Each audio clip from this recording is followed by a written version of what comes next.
Assalamualaikum warahmatullahi wabarakatuh. Kembali lagi dengan saya Nermawati Ningsih. Pada kali ini mata kuliah pedagogi olahraga yang berjudul cara yang mengajar efektif dalam PJOK secara pedagogi. Sebagai sebuah profesi, guru dituntut memiliki 4 kompetensi, yaitu kompetensi pedagogik, kompetensi kepribadian, kompetensi profesional, kompetensi sosial yang tercantum dalam Undang-Undang Nomor 14 Tahun 2005, Permendiknas Nomor 16 Tahun 2007. Yang dimaksud dengan kompetensi pedagogik guru adalah kemampuan atau keterampilan guru yang bisa mengelola suatu proses pembelajaran atau interaksi belajar mengajar dengan peserta didik. Kompetensi kepribadian berkaitan dengan karakter personal. Ada indikator yang mencerminkan kepribadian positif seorang guru, yaitu supel, sabar, disiplin, jujur, rendah hati, berwibawa, santun, empati, ikhlas, berakhlak mulia, dan lain sebagainya. Kemampuan kepribadian positif tersebut harus menjadi teladan peserta didik, serta peserta didik memiliki attitude yang baik. Kompetensi profesional guru adalah kemampuan atau keterampilan yang wajib dimiliki supaya tugas-tugas keguruan bisa diselesaikan dengan baik. Dengan demikian, guru mampu membimbing seluruh peserta didiknya untuk mencapai standar kompetensi yang sudah ditentukan dalam Standar Nasional Pendidikan. Kompetensi sosial berkaitan dengan keterampilan komunikasi, bersikap, dan berinteraksi secara umum, baik itu dengan peserta didik, sesama guru, tenaga kependidikan, orang tua siswa, hingga masyarakat secara luas. Pendidikan jasmani pada dasarnya merupakan bagian integral dari sistem pendidikan secara keseluruhan yang bertujuan untuk mengembangkan aspek kesehatan, kebugaran jasmani, keterampilan berpikir kritis, stabilitas emosional, keterampilan sosial, penalaran, dan tindakan moral. Dalam proses pembelajaran pendidikan jasmani, guru olahraga diharapkan mengajarkan berbagai keterampilan gerak dasar, teknik, dan strategi permainan dan olahraga, internalisasi nilai-nilai seperti sportivitas, jujur, kerjasama, dan lain-lain, serta pembiasaan hidup sehat. Dalam pelaksanaan pembelajaran, guru dapat memberikan berbagai pendekatan agar siswa termotivasi dan tertarik untuk mengikuti pembelajaran. Untuk memiliki kemampuan mengelola pembelajaran dalam kompetensi pedagogik dengan baik, tentu saja guru perlu memahami unsur-unsur penting yang berkaitan dengan manajemen pembelajaran, cara yang mengajar efektif dalam PJOK secara pedagogi. Berdasarkan pendahuluan di atas, permasalahan yang ingin dijawab dan dibahas dalam ini adalah apakah pengertian dari mengajar yang efektif dan bagaimana cara yang mengajar efektif dalam PJOK secara pedagogik. Baiklah, kita akan masuk dari pengertian dari mengajar yang efektif. Dalam Kamus Besar Bahasa Indonesia dikemukakan bahwa efektif berarti adanya efek, akibatnya, pengaruhnya, kesannya, atau mujarab dapat membawa hasil. Jadi, efektif adalah adanya kesesuaian antara orang yang melaksanakan tugas dengan sasaran yang dituju. Efektif berkaitan dengan terlaksananya semua tugas pokok, tercapainya tujuan, ketepatan waktu, dan adanya partisipasi aktif dari peserta didik. Menurut Omar Hamalik, belajar adalah modifikasi atau memperteguh kelakuan melalui pengalaman. Belajar merupakan suatu proses atau aktivitas dan bukan suatu hasil atau tujuan. Belajar adalah mengubah kelakuan anak. Jadi mengenai pembentukan pribadi anak, hasil yang diberikan bukan hanya bersifat pengetahuan, akan tetapi sikap, pemahaman, perluasan minat, penghargaan norma-norma, kecakapan meliputi seluruh pribadi anak. Sedangkan mengajar adalah membimbing siswa agar mengalami proses belajar. Dalam belajar, siswa menghendaki hasil belajar yang efektif bagi dirinya. Untuk memenuhi tuntutan tersebut, guru harus membantu dengan cara mengajar yang efektif. Mengajar adalah suatu seni. Guru yang cakap mengajar dapat merasakan bahwa mengajar di mana saja adalah suatu hal yang menggembirakan, yang membuatnya melupakan kelelahan. Selain itu, guru juga dapat mempengaruhi muridnya melalui kepribadiannya. Guru yang ingin murid-muridnya mengalami kemajuan perlu mengadakan pengamatan dan penelitian terhadap teori dan praktek mengajar sehingga ia dapat terus-menerus meningkatkan cara pengajar. Menurut Warni Rasidin mengemukakan bahwa mengajar adalah keterlibatan guru dan siswa dalam interaksi proses belajar mengajar. Guru sebagai koordinator menyusun, mengorganisasi, dan mengatur situasi belajar. Syarat-syarat mengajar efektif itu sendiri ada: 1. Belajar secara aktif, baik mental maupun fisik. Di dalam belajar, siswa harus mengalami aktivitas mental dan juga aktivitas jasmani. 2. Guru harus menggunakan banyak metode pada waktu mengajar.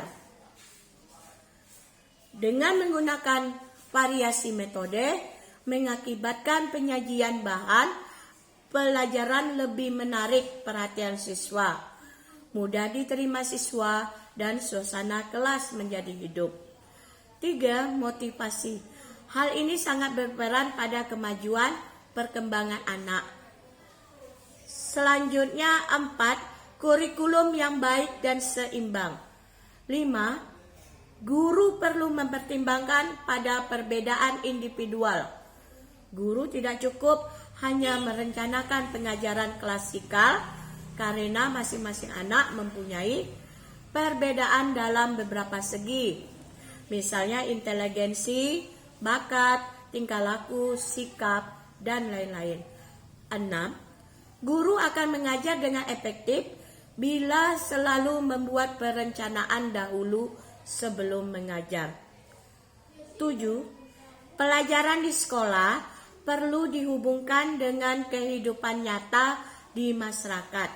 Jadi, guru bisa memberikan contoh yang nyata pada kehidupan sehari-hari. 8. Pengajaran remedial yang diadakan bagi siswa yang mengalami kesulitan belajar. Itu tadi syarat-syarat mengajar yang efektif. Sekarang kita masuk ke 2. Cara yang mengajar efektif dalam PJOK secara pedagogi. Sebelum membahas lebih jauh, mungkin bagi seorang guru sudah tidak asing lagi ketika mendengar tentang pembelajaran aktif, kreatif, efektif, dan menyenangkan yang lebih populer dengan sebutan PAKEM. Setiap guru melaksanakan pembelajaran diharapkan selalu menerapkan pendekatan PAKEM. Menurut para ahli, keberhasilan PAKEM terletak pada kata menyenangkan. Artinya, suasana itu seharusnya sudah dibangkitkan sejak awal pembelajaran.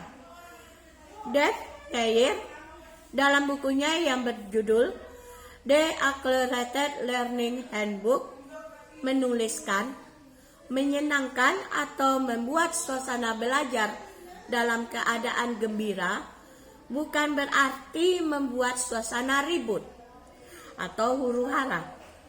Ini tidak ada hubungan dengan kesenangan yang sembrono dan kemeriahan yang dangkal. Kegembiraan di sini berarti bangkitnya minat, adanya keterlibatan penuh, serta terciptanya makna pemahaman, penguasaan atau materi yang dipelajari, dan nilai yang membahagiakan dalam diri siswa. Bahkan pada kalimat berikutnya, Meyer menegaskan bahwa penciptaan kegembiraan jauh lebih penting daripada segala teknik, metode maupun media yang digunakan. Manajemen pembelajaran yang efektif dapat terwujud dengan melaksanakan langkah-langkah sebagai berikut. 1. Menetapkan aturan kelas atau kelas rutin.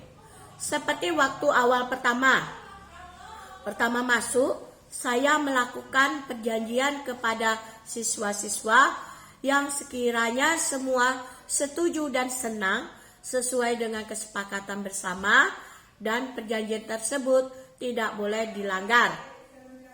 Misalnya, perjanjian tersebut seperti pelajaran harus tepat waktu, jika telat akan dihukum, dan aturan-aturan yang diberikan pada awal pertemuan.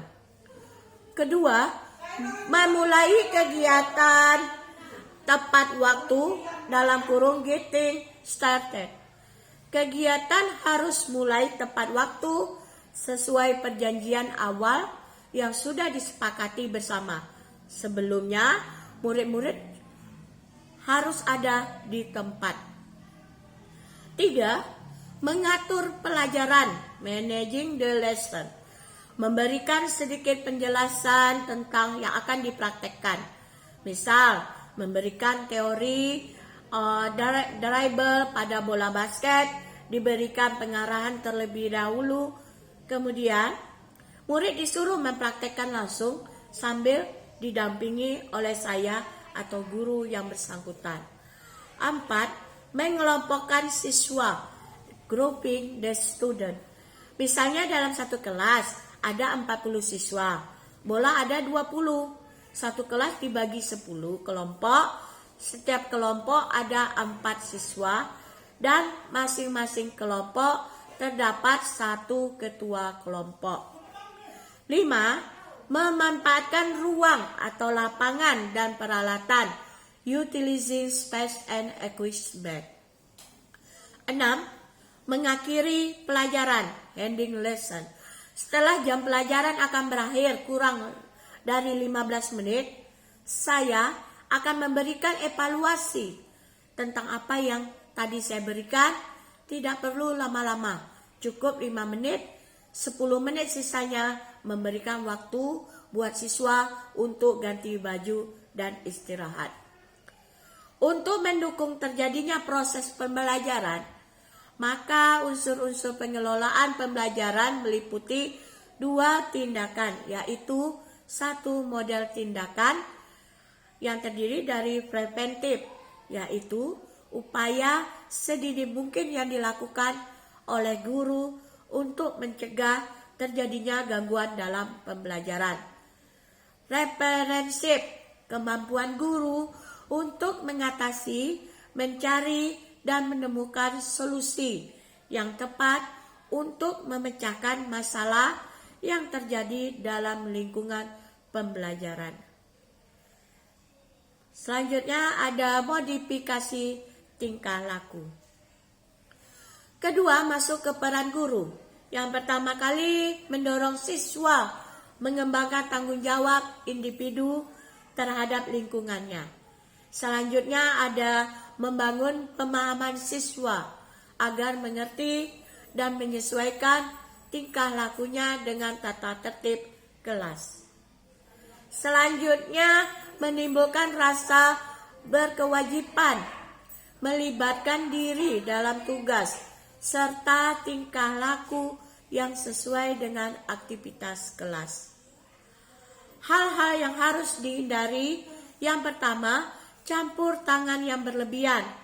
Kedua, kesenyapan. 3, ketidaktepatan. 4, penyimpangan.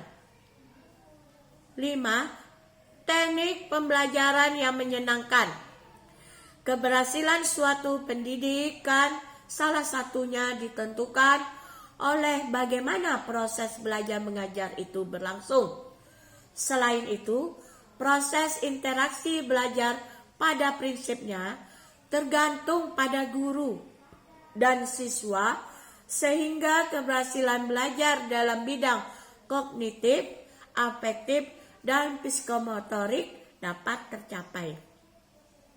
Untuk lebih memahami hal-hal penting berkaitan dengan pembelajaran yang menyenangkan berikut, komponen-komponen pembangunan suasana menyenangkan tersebut ada: 1, bangkitnya minat; 2, adanya keterlibatan penuh; 3, terciptanya makna.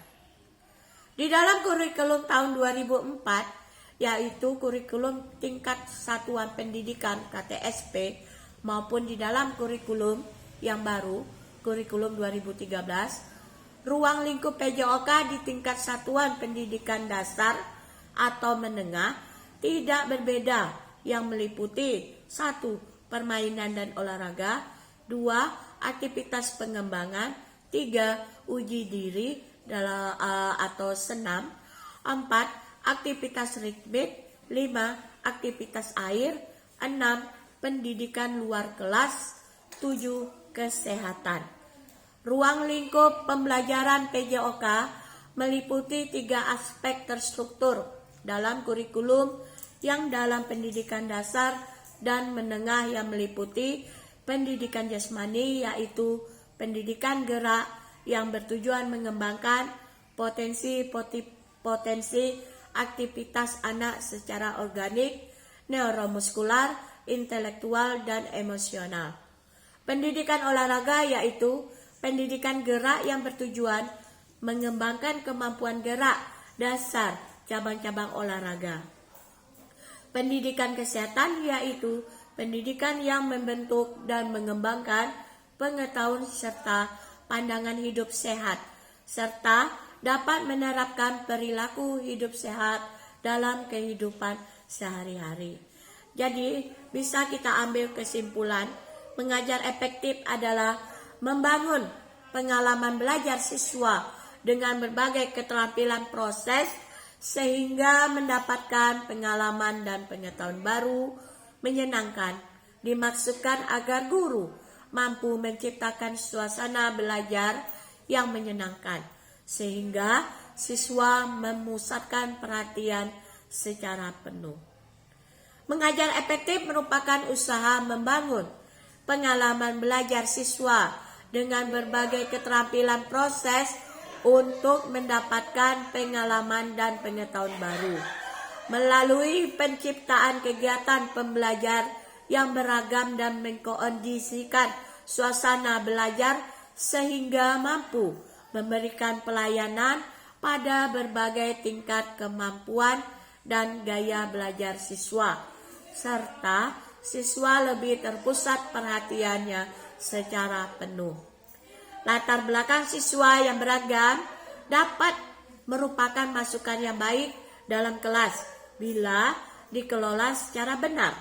Pengelolaan siswa berdasarkan kelompok, keterampilan berpikir, keterampilan bertindak, dan keterampilan lainnya dirancang oleh guru dalam pengelolaan kelas.